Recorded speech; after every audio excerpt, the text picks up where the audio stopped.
बोलो बृहस्पति भगवान की जय। बृहस्पतिवार व्रत की विधि। इस दिन बृहस्पतिश्वर महादेव जी की पूजा होती है। दिन में एक समय ही भोजन करें, पीले वस्त्र धारण करें, पीले पुष्पों को धारण करें। भोजन भी चने की दाल का होना चाहिए, नमक नहीं खाना चाहिए। पीले रंग का फूल, चने की दाल, पीले कपड़े तथा पीले चंदन से पूजा करनी चाहिए। पूजन के पश्चात कथा सुननी चाहिए। इस व्रत के करने से बृहस्पति जी अति प्रसन्न होते हैं तथा धन और विद्या का लाभ होता है। स्त्रियों के लिए यह व्रत अति आवश्यक है। इस व्रत में केले का पूजन होता है। बृहस्पतिवार व्रत कथा। प्राचीन समय की बात है। भारत में एक राजा राज्य करता था। वह बड़ा प्रतापी तथा दानी था। नित्य प्रति मंदिर में भगवत दर्शन करने जाता था। वह ब्राह्मण गुरु की सेवा किया करता था। उसके दौर से कोई भी याचक निराश होकर नहीं लौटता था। वह प्रत्येक गुरुवार को व्रत रखता एवं पूजन करता था। हर दिन गरीबों की सहायता करता था, परंतु यह सब बातें उसकी रानी को अच्छी नहीं लगती थी। वह न व्रत करती और न किसी को एक भी पैसा दान में देती थी। वह राजा से भी ऐसा करने को मना किया करती थी। एक समय की बात है कि राजा शिकार खेलने वन को चले गए। घर पर रानी और दासी थी। उस समय गुरु बृहस्पति साधु का रूप धारण कर राजा के दरवाजे पर भिक्षा मांगने आए। साधु ने रानी से भिक्षा मांगी तो वह कहने लगी, हे साधु महाराज, मैं इस दान और पुण्य से तंग आ गई हूँ। इस कार्य के लिए मेरे पति देव ही बहुत हैं। अब आप ऐसी कृपा करें कि सारा धन नष्ट हो जाए तथा मैं आराम से रह सकूं। साधु रूपी बृहस्पति देव ने कहा, हे देवी, तुम बड़ी विचित्र हो। संतान और धन से कोई दुखी नहीं होता है, इसको सभी चाहते हैं। पापी भी पुत्र और धन की इच्छा करता है। अगर तुम्हारे पास धन अधिक है तो भूखे मनुष्य को भोजन कराओ, प्याऊ लगवाओ, ब्राह्मणों को दान दो, धर्मशालाएं बनवाओ, कुआं, तालाब, बावड़ी, बाग बगीचे आदि का निर्माण कराओ तथा निर्धन की कुमारी कन्याओं का विवाह कराओ, साथ ही यज्ञ आदि करो। इस प्रकार के कर्मों से आपके कुल का और आपका नाम परलोक में भी सार्थक होगा एवं तुम्हें भी स्वर्ग की प्राप्ति होगी। परंतु रानी साधु की इन बातों से खुश नहीं हुई। उसने कहा, हे साधु महाराज, मुझे ऐसे धन की आवश्यकता नहीं जिसको मैं अन्य लोगों को दान देती फिरूं तथा जिसको रखने और संभालने में ही मेरा सारा समय नष्ट हो जाए। साधु ने कहा, हे देवी, यदि तुम्हारी ऐसी ही इच्छा है तो जैसा मैं तुम्हें बताता हूँ तुम वैसा ही करना।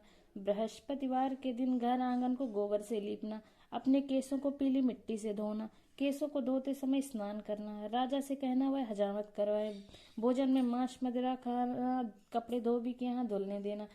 इस प्रकार 7 बृहस्पतिवार करने से तुम्हारा सारा धन नष्ट हो जाएगा।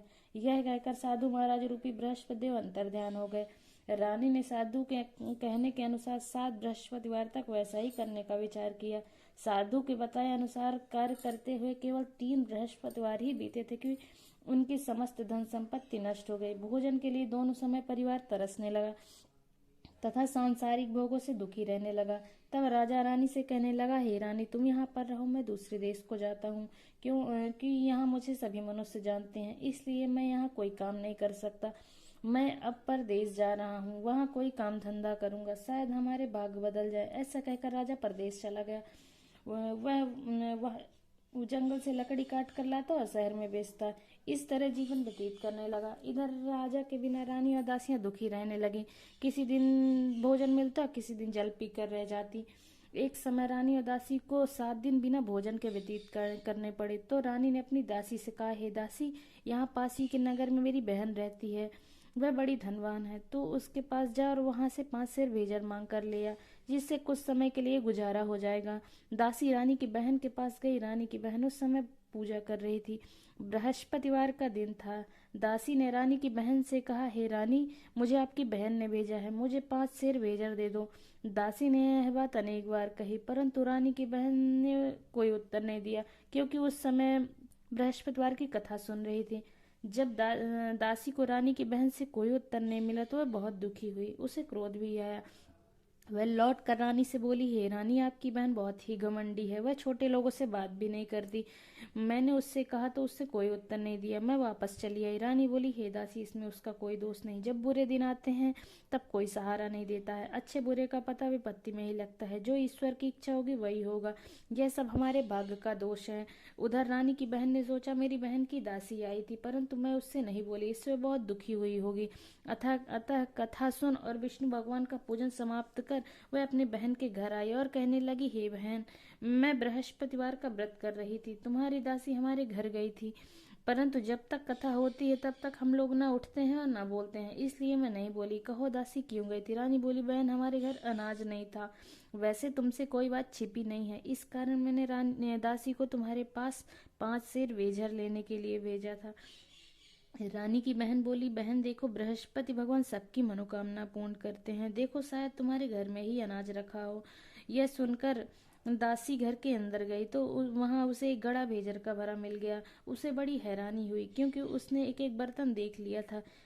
उसने बाहर आकर रानी को बताया। दासी आप अपनी रानी से कहने लगी, हे रानी देखो, वैसे हमको जब अन्न नहीं मिलता तो हम रोज ही व्रत करते हैं। अगर इससे इस व्रत की विधि और कथा पूछ ली जाए तो इसे हम भी कर लिया करेंगे।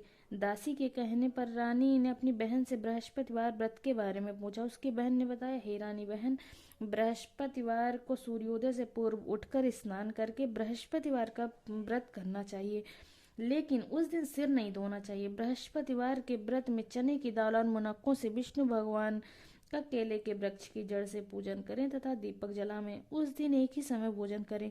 भोजन पीले खाद्य पदार्थ का करें तथा कथा सुने। इस प्रकार करने से गुरु भगवान प्रसन्न होते हैं, अन्न पुत्र धन देते हैं। इस तरह व्रत और व्रत पूजन की विधि बताकर रानी की बहन अपने घर लौट गई। रानी और दासी दोनों ने निश्चय किया कि वे बृहस्पति देव भगवान का पूजन जरूर करेंगी।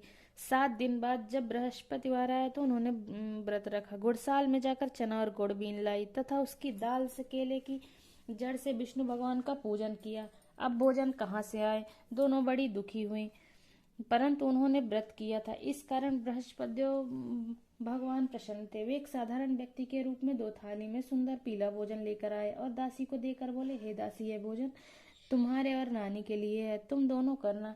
दासी भोजन पाकर बड़ी प्रसन्न हुई और रानी से बोली, रानी जी भोजन कर लो। रानी को भोजन आने के बारे में कुछ पता नहीं था, इसलिए वह दासी से बोली, जा तू ही भोजन कर, क्योंकि तू हमारी व्यर्थ में हंसी उड़ाती है। दासी बोली, एक व्यक्ति अभी भोजन दे गया है। रानी कहने लगी, वह भोजन तेरे लिए दे गया है, तू ही भोजन कर। दासी ने कहा, वह व्यक्ति हम दोनों के लिए 2 थालों में भोजन दे गया है, इसलिए मैं और आप दोनों साथ साथ भोजन करेंगे। फिर दोनों ने गुरु भगवान को नमस्कार कर भोजन प्रारंभ किया। उसके बाद वे प्रत्येक बृहस्पतिवार को गुरु भगवान का व्रत और पूजन करने लगी। बृहस्पति भगवान की कृपा से उनके पास धन हो गया, परंतु रानी फिर पहले की तरह आलस करने लगी। तब दासी बोली, देखो रानी, तुम पहले भी इसी प्रकार आलस करती थी, तुम्हें धन के रखने में कष्ट होता था, इस कारण से अभी धन नष्ट हो गया। अब गुरु भगवान की कृपा से धन मिला है तो फिर तुम्हें आलस होता है। बड़ी मुसीबतों के बाद हमने यह धन पाया है, इसलिए हमें दान पुण्य करना चाहिए। तुम भूखे मनुष्यों को भोजन कराओ, प्याऊ लगवाओ, ब्राह्मणों को दान दो, कुआं तालाब बावड़ी आदि का निर्माण कराओ, मंदिर पाठशाला बनवाकर दान दो, कुंवारी कन्याओं का विवाह कराओ, धन को शुभ कार्यों में खर्च करो, जिससे तुम्हारे कुल का यश बढ़े तथा स्वर्ग प्राप्त हो और पितृ प्रसन्न हो। दासी की बात मानकर रानी ने इसी प्रकार के कर्म करने प्रारंभ किए, जिससे उनका काफी यश फैलने लगा। एक दिन रानी और दासी आपस में विचार करने लगी, न जाने राजा किस दशा में होंगे, उनकी कोई खोज खबर नहीं है। गुरु भगवान से उन्होंने प्रार्थना की और भगवान ने रात्रि में राजा को स्वप्न में कहा, हे राजा उठ, तेरी रानी तुझको याद करती है, अब अपने देश को लौट जा। अतः प्रातः काल उठकर जंगल से लकड़ियां काट कर लाने के लिए जंगल की ओर चल पड़ा। जंगल से गुजरते हुए सोचने लगा, रानी की गलती से कितने दुख भोगने पड़े।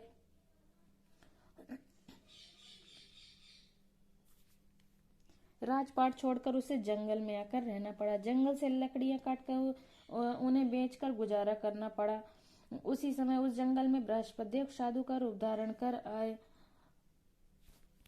और राजा के पास आकर बोले, हे लकड़हारे, इस सुनसान जंगल में किस चिंता में बैठे हो, मुझे बतलाओ। यह सुन राजा के नेत्रों में जल भर आया और साधु की वंदना कर बोला, हे प्रभु, आप सब कुछ जानने वाले हैं। इतना कहकर राजा ने साधु को अपनी संपूर्ण कहानी सुना दी। महात्मा तो स्वभाव के ही दयालु होते हैं। वे राजा से बोले, हे राजा, तुम्हारी पत्नी ने बृहस्पति देव के प्रति अपराध किया था, जिसके कारण तुम्हारी ये दशा हुई है। अब तुम किसी प्रकार की चिंता मत करो, भगवान तुम्हें पहले से अधिक धन देंगे। देखो, तुम्हारी पत्नी ने बृहस्पतिवार का व्रत करना प्रारंभ कर दिया है। अब तुम भी बृहस्पतिवार का व्रत करके चने की दाल और गुड़ और जल को लोटे में डालकर केले के पत्ते से भगवान विष्णु का पूजन करो। फिर कथा कहो या सुनो, भगवान तुम्हारी कामनाओं को पूर्ण करेंगे। साधु को प्रसन्न देखकर राजा बोला, हे प्रभु, मुझे लकड़ी बेचकर इतना पैसा नहीं बचता जिससे भोजन करने के उपरांत कुछ बचा सकूं। मैंने रात्रि में अपनी रानी को व्याकुल देखा है। मेरे पास कोई साधन नहीं जिससे समाचार जान सकूं। फिर मैं बृहस्पतिवार की कौन सी कहानी कहूँ या सुनूं, मुझको तो कुछ भी मालूम नहीं है। साधु ने कहा, हे राजा, तुम किसी बात की चिंता मत करो। बृहस्पतिवार के दिन तुम रोजाना की तरह लकड़ियां लेकर शहर में जाओ। तुम्हें रोज से 2 गुना धन प्राप्त होगा जिससे तुम भली भांति भोजन कर लोगे तथा बृहस्पति देव की पूजा का सामान भी आ जाएगा। बृहस्पति देव की कथा इस प्रकार है। बृहस्पति देव की कथा। प्राचीन काल में एक बहुत ही निर्धन ब्राह्मण था। उसके कोई संतान नहीं थी। वह नित्य पूजा पाठ करता, परंतु उसकी स्त्री बहुत मलिनता के साथ रहती थी। वह न स्नान करती, न किसी देवता का पूजन करती। प्रातः काल उठते ही सर्वप्रथम भोजन करती, बाद में कोई अन्य कार्य करती। ब्राह्मण देवता बहुत दुखी रहते थे। पत्नी को बहुत समझाते किंतु उसका कोई परिणाम ना निकलता। भगवान की अनुकंपा से एक समय उस ब्राह्मण की पत्नी गर्भवती हुई और 10वें महीने एक सुंदर कन्या को जन्म दिया। निर्धन ब्राह्मण कन्या के जन्म से बहुत दुखी हुआ। धीरे धीरे ब्राह्मण की कन्या बड़ी होने लगी। बचपन से उस कन्या की रुचि भगवान विष्णु की पूजा में थी। वह प्रातः उठते ही स्नान आदि करके भगवान विष्णु की पूजा करने मंदिर में जाती थी। बृहस्पतिवार को व्रत करके विधिवत पूजा पाठ करती थी।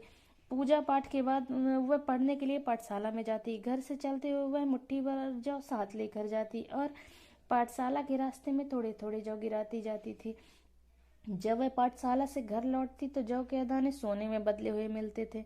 लड़की सभी सोने के दाने बीन लाती थी। एक दिन जब वह सोने के दाने साफ कर रही थी तो उसकी माँ ने कहा, बेटी, सोने के दाने साफ करने के लिए सोने का सूप भी होना चाहिए। अगले दिन बृहस्पतिवार था। उसने भगवान बृहस्पति देव की पूजा करते हुए प्रार्थना की, हे भगवान, यदि मैंने आपका व्रत विधिवत किया हो तो मुझे सोने का सूप दे दो। भगवान बृहस्पति देव ने उसकी मनोकामना पूरी करने का वचन दिया। पाठशाला से लौटते समय उसे रास्ते में सोने का सूप पड़ा हुआ मिला। घर लौटकर सोने का सूप अपनी माँ को दिखाकर वह सोने के दाने साफ करने लगी। उसी समय नगर का राजकुमार उसके घर के पास से गुजरा। उस सुंदर लड़की को सोने के सूप में जौ साफ करते देख राजकुमार उस पर मोहित हो गया। महल में लौटकर राजकुमार ने राजा से उस लड़की के विवाह करने की इच्छा प्रकट की तो राजा ने ब्राह्मण को महल में बुलाकर राजकुमार से उसकी लड़की के विवाह की बात कही। ब्राह्मण तैयार हो गया। धूमधाम से उस लड़की का विवाह राजकुमार से हो गया। दुल्हन बनकर ब्राह्मण की लड़की महल में चली गई। लड़की के चले जाने से ब्राह्मण फिर निर्धन हो गया। उसे कई कई दिन भोजन भी नहीं मिलता था। बहुत दुखी होकर ब्राह्मण उस दिन अपनी लड़की के पास गया। अपने पिता की निर्धनता का समाचार सुनकर उसे बहुत सा धन देकर पिता को विदा किया। उस धन से ब्राह्मण के कुछ दिन तो आराम से गुजर गए, लेकिन जल्दी फिर भूखे मरने की हालत हो गई।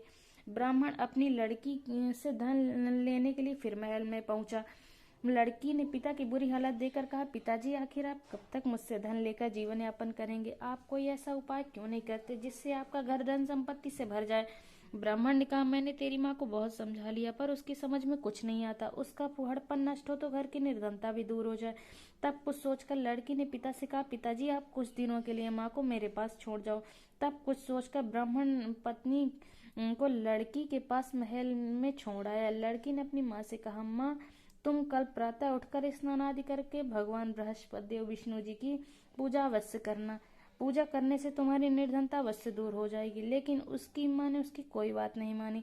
तब क्रोधित होकर लड़की ने अपनी माँ को एक कक्ष में बंद कर दिया। सूर्योदय के समय माँ को उठाकर जबरदस्ती उसे स्नान कराया और फिर मंदिर में ले जाकर भगवान बृहस्पति देव की पूजा कराई। कुछ दिनों तक ऐसा करने से माँ की बुद्धि में परिवर्तन हुआ और वह स्वयं बृहस्पतिवार का व्रत करने लगी। उसके व्रत रखने से ब्राह्मण के घर में भगवान विष्णु की अनुकंपा से धन की वर्षा होने लगी। दोनों पति पत्नी धन संपत्ति पाकर आनंद पूर्वक जीवन यापन करते हुए विष्णु धाम को चले गए। लकड़हारा बने राजा ने उन साधु से भगवान बृहस्पति देव की यह कथा सुनकर बृहस्पतिवार का व्रत करके भगवान विष्णु की पूजा की। उस दिन से उसके सभी क्लेश दूर हो गए। लेकिन अगले बृहस्पतिवार को कामकाज में अधिक व्यस्त रहने के कारण उसने भगवान बृहस्पति देव जी का व्रत नहीं किया। भगवान बृहस्पति देव लकड़हारे से क्रोधित हो गए, उसे भूल की सजा दी। उस दिन नगर के राजा ने नगर में घोषणा करके सबको सूचित किया, प्रत्येक नागरिक मेरे महल में भोजन करने आए। जो नहीं आएगा उसे अपराधी मानकर भारी दंड दिया जाएगा। लकड़हारा बने राजा उस नगर के राजा की घोषणा तो सुनी, लेकिन जंगल से लकड़ी काट कर लाने उसे बेचने में देर हो जाने के कारण उस समय पर महल में भोजन करने नहीं जा सका। अतः राजा के सैनिक लकड़हारे को पकड़कर महल में ले गए। राजा ने उसे महल में एक कक्ष में बैठाकर भोजन कराया। उस कक्ष में एक खोटी पर रानी का सोने का हार लटका हुआ था। लकड़हारा अकेला उस कक्ष में भोजन कर रहा था। तभी उसने एक आश्चर्यजनक घटना घटती देखी। देखते ही देखते हुए खोटी हार को निगल गई। थोड़ी देर बाद राजा ने हार को गायब देखा तो लकड़हारे ने कारागार में डलवा दिया। लकड़हारा मनी मन अपने भाग को कोसने लगा। तभी उसे जंगल में मिले साधु का स्मरण हो आया। थोड़ी देर में भगवान बृहस्पति सन्यासी के रूप में उसके सामने प्रकट हुए और कहा, हे लकड़हारे, तूने भगवान बृहस्पति की पूजा नहीं की, इसी कारण तुम्हें कष्ट हुआ है। लेकिन अब चिंता मत करो, बृहस्पतिवार के दिन कारागार के दरवाजे पर तुम्हें कुछ पैसे पड़े हुए मिलेंगे। उन पैसे से भगवान बृहस्पति का व्रत करके उनकी पूजा करोगे तो तुम्हारे सब दुख नष्ट हो जाएंगे। बृहस्पतिवार के दिन दरवाजे पर बड़े मिले पैसे से चने और गुड़ मंगाकर लकड़हारे ने बृहस्पतिवार की कथा कही तो भगवान बृहस्पति ने प्रसन्न होकर उस नगर के राजा को स्वप्न में लकड़हारे को कारागार से मुक्त करने को कहा। सुबह राजा ने अपने कक्ष में आकर देखा तो खोटी पर रानी का हार टंगा हुआ था। राजा ने लकड़हारे को मुक्त कर दिया और उसे धन और आभूषण देकर विदा किया। लकड़हारा बना राजा उस नगर से चलकर अपने नगर में पहुंचा तो उसे नगर में कुएं, धर्मशालाएं, बाग बगीचे देखकर बहुत प्रसन्न हुआ। राजा ने किसी से पूछा, ये कुएं, धर्मशालाएं किसने बनवाई? सबने उसे बताया, ये सब रानी और उसकी दासी ने बनवाए हैं। राजा महल में पहुंचा तो रानी ने उनका भव्य स्वागत किया। तब राजा ने निश्चय किया कि सप्ताह में एक बार तो सभी बृहस्पतियों का व्रत तथा पूजन करते हैं, परंतु मैं प्रतिदिन व्रत किया करूंगा तथा दिन में 3 बार कथा कहा करूंगा। अतः अब राजा हर समय दुसाले में चने की दाल बांधे रहता था तथा दिन में 3 बार बृहस्पतियों की कथा कहता था। कुछ दिनों के बाद राजा को अपनी बहन की याद आई। एक दिन घोड़े पर सवार होकर राजा अपनी बहन से मिलने चल दिया। अभी राजा नगर के बाहर पहुंचा ही था कि उसने कुछ लोगों को एक शव को ले जाते हुए देखा। राजा को स्मरण हुआ है कि आज उसने किसी को बृहस्पतिवार की व्रत कथा नहीं सुनाई। राजा ने उन लोगों को रोककर कहा, भाइयों, आप शव को ले जाने से पहले मुझसे बृहस्पतिवार की कथा सुन लें। लोगों ने राजा पर क्रोधित होते हुए कहा, तुम पागल तो नहीं हो? लेकिन कुछ बड़े बूढ़े लोगों ने कहा, अच्छा भाई, साथ में चलते चलते तुम अपनी कथा भी सुना लो। राजा ने चलते हुए आधी कथा ही सुनाई थी कि शव हिलने लगा। राजा की पूरी कथा सुनाते ही सब उठकर बैठ गया। लोगों ने हैरानी से दांतों तले उंगली दबाई। अगले बृहस्पतिवार से भगवान बृहस्पति का व्रत करने व कथा सुनने का निश्चय कर लिया। अब घोड़े पर सवार राजा चलते हुए एक किसान के पास पहुंचा। किसान अपने खेत में हल चला रहा था। राजा ने कहा, अरे भाई, मुझसे बृहस्पतिवार की कथा सुन लो। किसान झुझला कर बोला, अरे भाई, देख नहीं रहे हो, जितनी देर तक तुम्हारी कथा सुनूंगा उतनी देर में तो पूरे खेत में हल चला लूंगा। राजा निराश होकर चलने लगा। तभी किसान के बैल लड़खड़ाकर जमीन पे जा गिरा। किसान के पेट में भी जोरों का दर्द होने लगा। उस किसान की पत्नी जब खाना लेकर आई तो उसने किसान से इस बारे में पूछा। किसान ने घुड़सवार की पूरी कहानी सुनाई। किसान की पत्नी दौड़ती हुई राजा के पास पहुंचकर हाथ जोड़कर बोली, भैया, मैं तुम्हारी कथा सुनने को तैयार हूँ। राजा ने उससे साथ खेत पर पहुंचकर बृहस्पतिवार की कथा सुनाई। तभी बैल उठकर खड़े हो गए। किसान के पेट का दर्द भी तुरंत ठीक हो गया। राजा अपनी बहन के घर पहुंचा तो उसकी बहुत आवभगत हुई। अगले दिन सुबह उठकर राजा ने देखा घर के सभी लोग भोजन कर रहे हैं। किसी भूखे को बृहस्पतिवार की कथा सुनाए बिना राजा भोजन नहीं करता था। उसने बहन से कहा, बहन, क्या घर में कोई ऐसा व्यक्ति है जिसने अभी तक भोजन ना किया हो? उसकी बहन बोली, भैया, हमारे घर में तो क्या आपको पूरे नगर में कोई ऐसा व्यक्ति नहीं मिलेगा जिसने सुबह सुबह भोजन नहीं किया हो। तब राजा ने बहन के घर से निकलकर उस नगर में बिना भोजन किए व्यक्ति की तलाश की। एक गडरिये के घर में उसका बेटा बीमार होने के कारण भूखा रह गया था। राजा ने उसको जाकर बृहस्पतिवार की कथा सुनाई। कथा सुनते सुनते गडरिया का बीमार बेटा बिल्कुल ठीक हो गया।